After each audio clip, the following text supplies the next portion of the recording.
From the wilderness of Kodiak Island, Alaska, this is Murder and Mystery in the Last Frontier with your host, Robin Bearfield.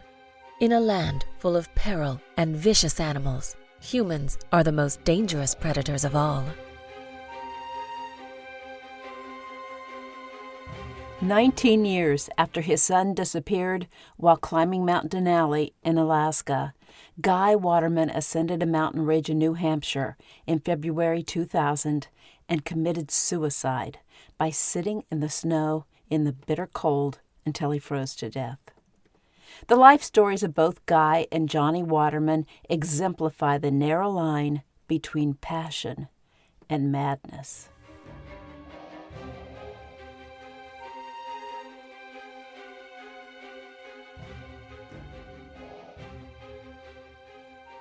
Because of its remoteness and extremes in climate and geography, Alaska has always attracted adventurers, seekers, and dreamers. Tales of failed mountain climbing expeditions, skiers caught in avalanches, and boaters fighting to survive on a storm-tossed ocean both disturb and fascinate me. Nature has terrified me a few times, so I am curious to learn how others react in life-threatening situations. I also want to know what drew them to participate in such a perilous endeavor in the first place. Are they risk-takers? Did they not understand the dangers involved? Were they so arrogant that they believed nothing terrible would happen to them? Or were they drawn to this particular risky behavior by a profound passion most of us could never understand? The desire to climb mountains baffles me most of all. A mountain climber does not derive the immediate thrill afforded a backcountry skier or a paraglider. Mountain climbing is hard, arduous labor, frequently in extreme temperatures and low oxygen over treacherous terrain. A crab fisherman might trade a few weeks of fighting the stormy ocean for a hefty paycheck, but a mountain climber often must pay a great deal of money and devote weeks or months of his or her life to climb a major peak. He must work out diligently to prepare for his adventure and then push his body to the extremes of what it can endure. Maybe I'm lazy, but none of this sounds fun to me. I don't understand the desire to stand on top of the high peak, but mountain climbing is a religion for those who embrace the sport. They live to conquer one peak after the next. Mountain climbing is also a lonely, introspective endeavor, and mountain climbers are unique individuals who sometimes hold themselves to impossibly high standards. I recently wrote a newsletter about Chris McCandless, the idealistic young man who starved to death in the Alaska wilderness. Some people compare McCandless to Johnny Waterman and his tragic disappearance on Denali. But unlike McCandless, Johnny Waterman was not an unprepared neophyte who underestimated the Alaska wilderness. The mountain climbing community considered Waterman a climbing genius who conquered some of the most technical climbs in the world before he spiraled into madness and took unexplainable risks. Waterman lived to climb mountains, but in the end, it was this passion that killed him.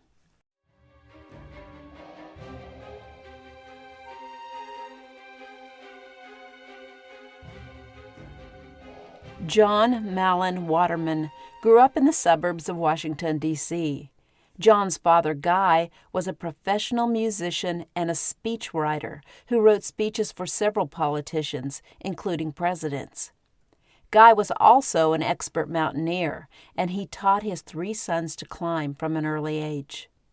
John possessed a natural affinity for climbing and headed to the mountains at every opportunity. When John wasn't climbing, he trained obsessively. When Johnny was 16 years old, one of his father's friends invited Johnny to climb Denali, formerly known as Mount McKinley, the highest peak in North America. Johnny became the 3rd youngest person to reach the summit of Denali. Over the next several years, Johnny conquered other challenging mountains in the United States, Canada, and Europe. many experts considered Johnny Waterman one of the most promising young alpinists in North America. Those who knew Johnny Waterman described him at best as socially awkward and at worst as weird or insane. He had an outrageous sense of humor and a manic-depressive personality. His father was a gifted musician, but Johnny did not inherit this musical ability. Still, his failure to sing well did not stop him from belting out off-key tunes at every opportunity.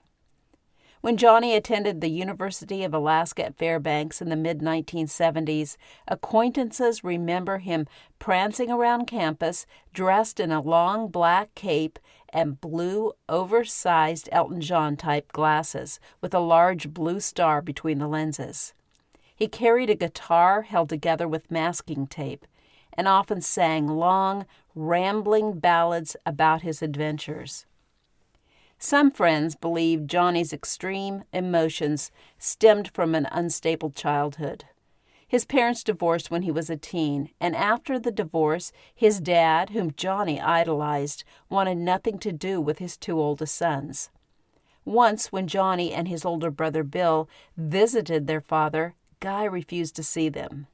When Johnny and Bill lived together in Fairbanks, Johnny was excited to learn his father planned to come to Alaska on a climbing trip. But Guy never bothered to stop to see his sons while he was in the state. Both Guy and Johnny were obsessed with the challenge of climbing Mount Hunter. Hunter, like Denali, is part of the Alaska Range. The summit of Mount Hunter sits a mile lower than the peak of Denali, but alpinists consider Hunter the most challenging 14,000-foot climb in North America. Johnny attempted to climb Hunter at the age of 17. He and his party made it only 1,500 feet up the south face before bad weather forced them to abort the climb. The following year, Guy and his climbing party never made it out of base camp because of the weather. Guy felt defeated by this experience, and he never again returned to Alaska. Instead, he confined his climbing to the much smaller mountains of the northeastern United States.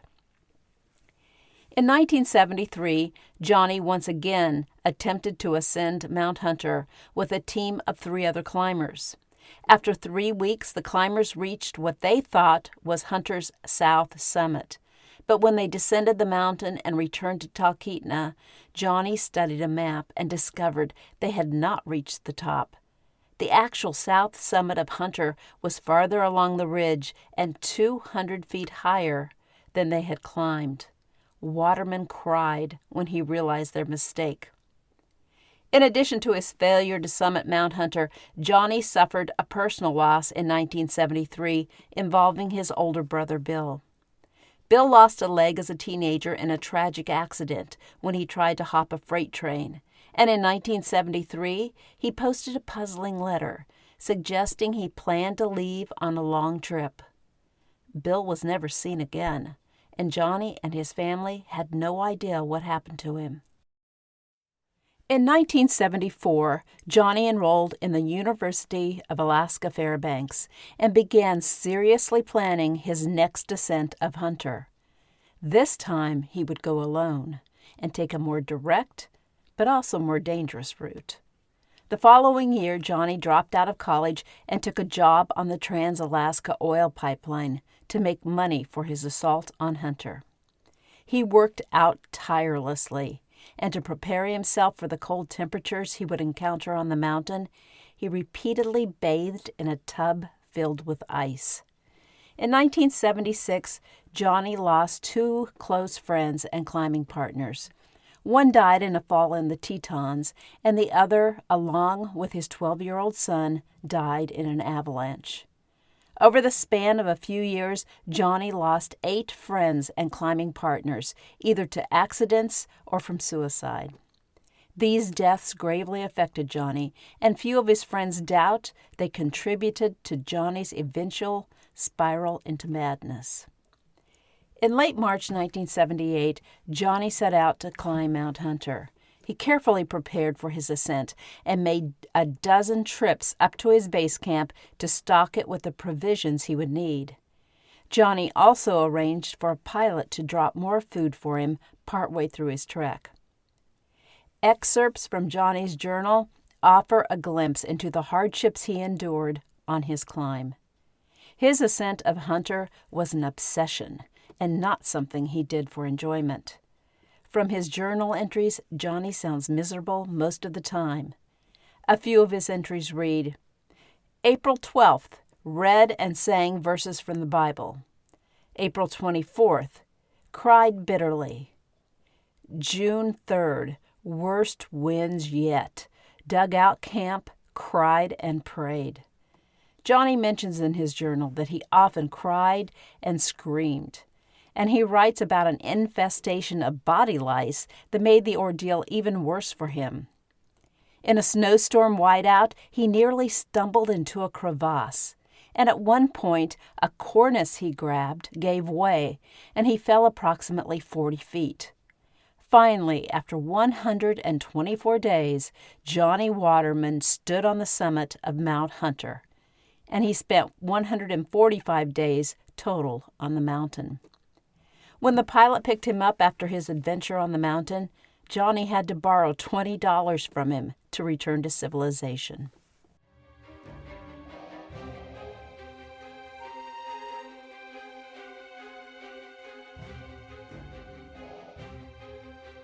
Let me take a short break. As most of you know, I'm an author. I write Alaska wilderness mystery novels. I've written a wildlife book, and I've written a book of Alaska true crime stories titled Murder and Mystery in the Last Frontier, the same name as this podcast. I'm currently working on Volume 2 of Murder and Mystery in the Last Frontier, and it should be out sometime late this fall or winter. The publishing process always takes longer than I think it will. In the meantime, if you want to read about murder and mystery in Alaska, check out Volume 1. The book is designed to take the reader on a journey through time and space. In addition to a macabre and puzzling stories, the book reveals Alaska's unique geography, rich cultures, and fascinating history. Murder and Mystery in the Last Frontier is available online at Amazon, Barnes & Noble, and other booksellers. Check the show notes for a direct link.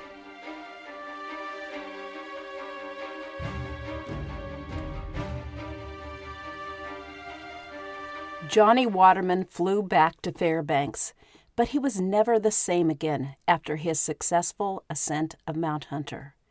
He suffered survivor's guilt and did not understand why he had lived through his ordeal when so many of his friends had died.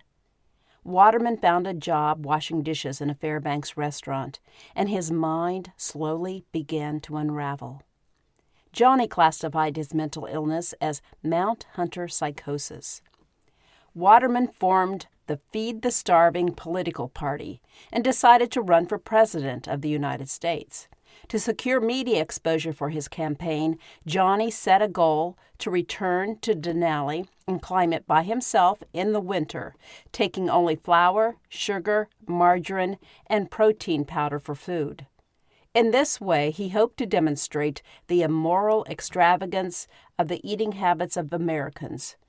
The plan seemed ludicrous to everyone except Johnny Waterman. Johnny flew to the Kahiltna Glacier on December 20th, 1979, to begin his assault on Denali. When the pilot brought him more supplies on New Year's Day, Johnny told him, "Take me home. I don't want to die." Johnny believed his plan was flawed only because he had not packed enough food. Once he got back to Talkeetna, he began preparing for another attempt to climb Denali before the end of the winter. Johnny compulsively recorded the minutiae of his life in journals. He wrote poetry, but he also transcribed his mundane daily conversations with friends and acquaintances. Waterman guarded his journals as if they represented his life. In February 1980, a fire consumed the cabin where Waterman lived. He wasn't harmed in the blaze, but the fire destroyed his sleeping bag, clothes, climbing gear, and most importantly, his journals. Johnny snapped and asked a friend to take him to the Alaska Psychiatric Institute in Anchorage. After only 2 weeks at the Institute, though, Johnny became convinced doctors were conspiring to keep him in the hospital and deny him his civil rights. Waterman returned to Fairbanks. On December 11, 1980, Johnny applied to the National Park Service for a solo permit to climb Denali. He named his expedition Lone Wolf. According to the itinerary he submitted to the Park Service, Johnny planned to hike in with 14 days' worth of food and 18 days' worth of white gas. He said he had a cache of food and gas waiting for him on the Ruth Glacier. He intended to reach the summit on March 20th.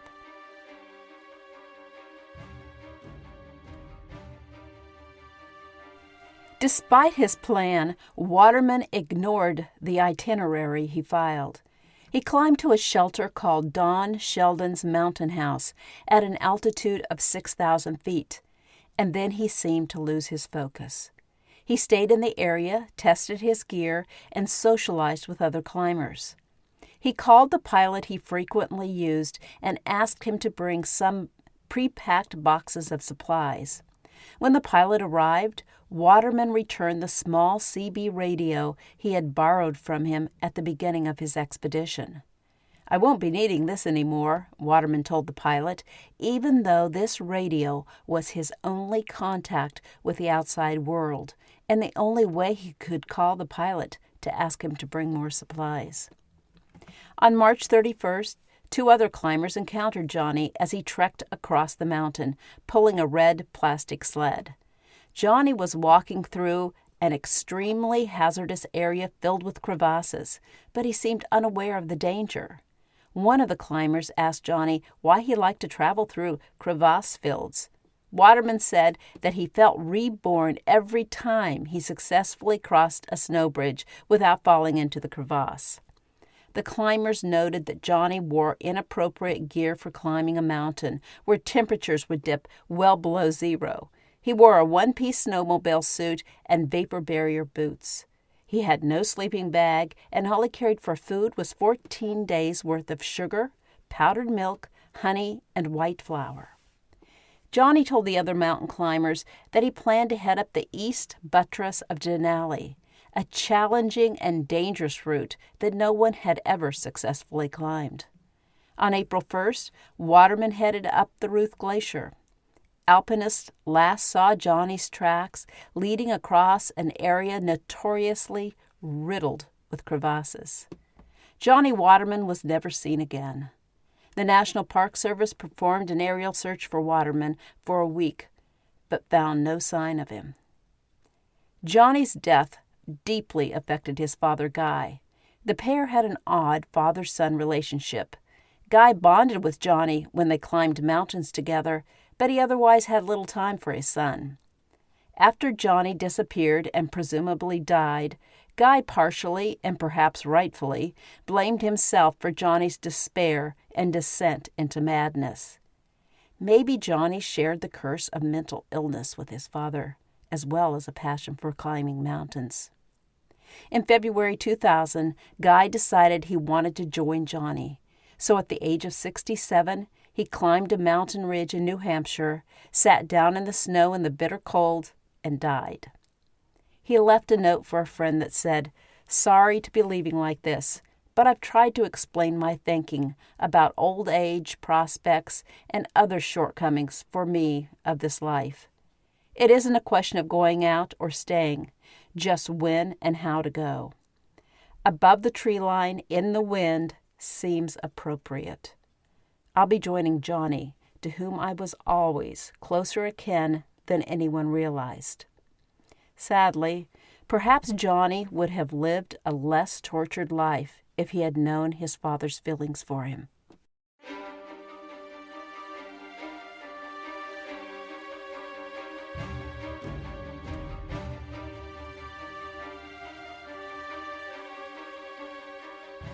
Thank you for listening, and a special thank you to my patrons in the Last Frontier Club for supporting this podcast. If you would like to join the Last Frontier Club and unlock more episodes of Murder and Mystery in the Last Frontier, search for the Last Frontier Club on Patreon or follow the link in the show notes. For more information about me and my books, check out the show notes on my website at murderandmystery.show. I'll be back soon with another edition of Murder and Mystery in the Last Frontier.